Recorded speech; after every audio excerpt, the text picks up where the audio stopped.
What's the difference between the 1960 Brighton Bell and the 1967 Brighton Bell? In this short video, I'm going to be looking at these two trains and comparing them.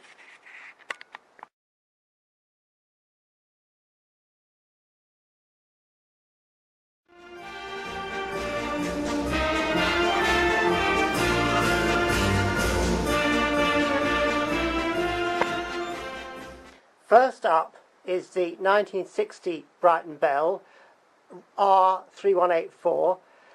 The cars that go with this are car 87 Vera and Audry.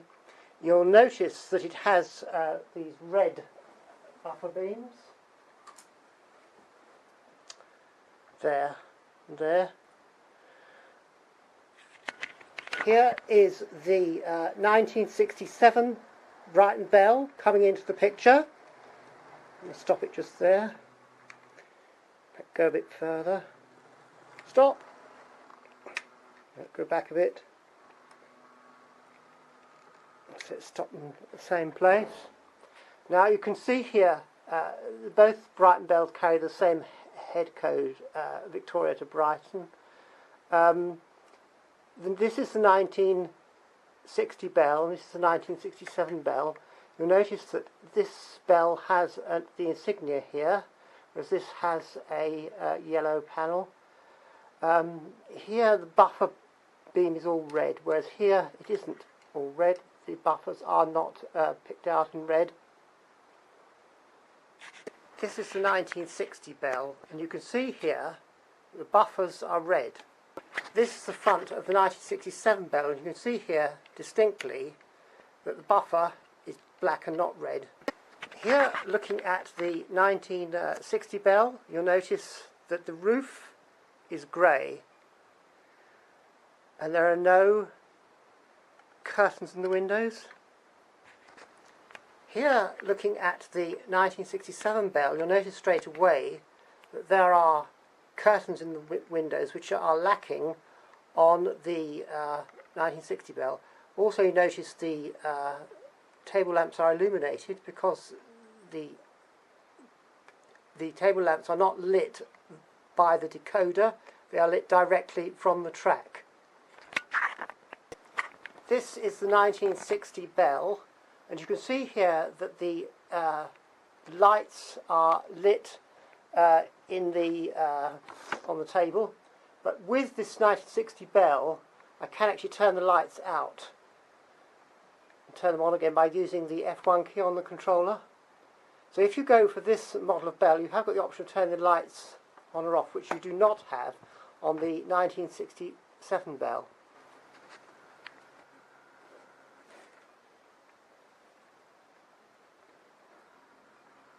Now we're going to bring this bell out a bit further along the track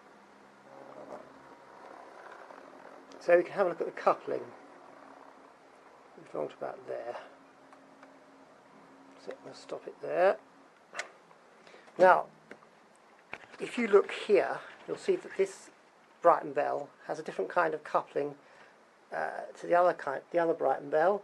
Now, this Brighton Bell has a coupling which has these is a conductive coupling. A drawback with this Brighton Bell is that it has this conductive coupling which does not connect very easily. Sometimes you find it when you push it you can't connect it at all. So what you have to do actually is to take it off the track and connect it off the track and then return the Brighton Bell to the track. Now this Brighton Bell has a lot of quite delicate detailing on the roof, so if you turn it upside down on, for example, a table, you can quite easily damage this detailing. Now with the car's leg sideways you can see more clearly the type of coupling mechanism that is used. Now you can see here this is the coupling. If you put it apart it's actually quite difficult to refit it. There.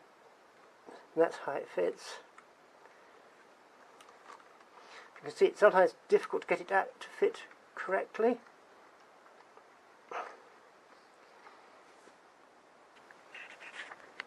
Now we come to the coupling mechanisms on the 1967 Bell.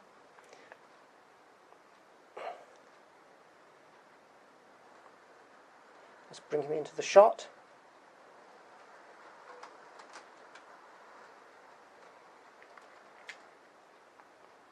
Back a bit.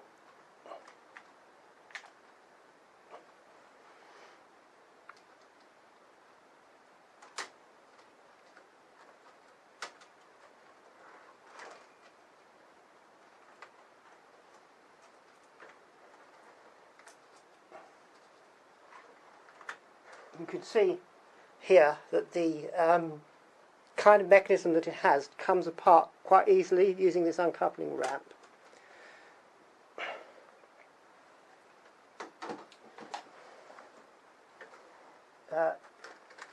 If you look here, you can see that it is one of these Hornby close coupling. This, pushing that up, that little lever up, releases the mechanism.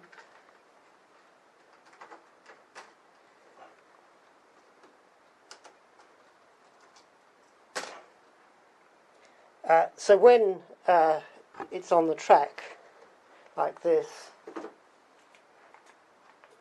you can see that it couples up quite easily.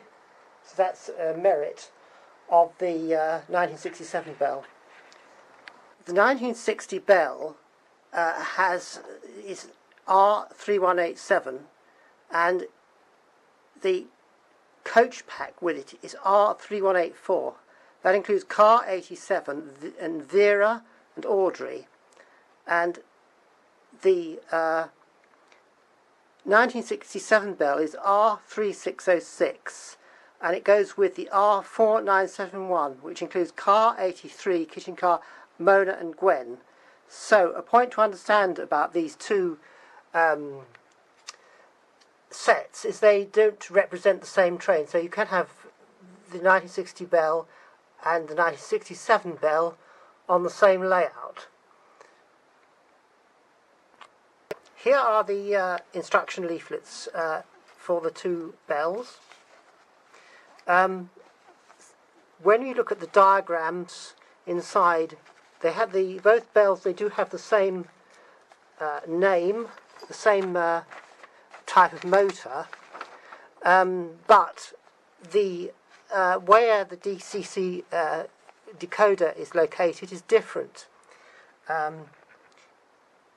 In the 1960 Bell, the decoder fits on top of this metal plate at the opposite end of the carriage to the motor. But if we come to the 1967 Bell, we find that for some reasons best known to themselves, Hornby have removed this metal plate and they've put the decoder inside the toilet. The reason I've made this video is because it's important not to confuse these two trains, the 1960 version with the 1967 version, because the cars that go with it are not compatible. The thing to remember is that Vera and Audry go with the 1960 Bell, and Mona and Gwen go with the 1967 Bell. Fairly simple, really, isn't it? This video was made with the help of Robbie Cat, who of course is not a lot of help at all.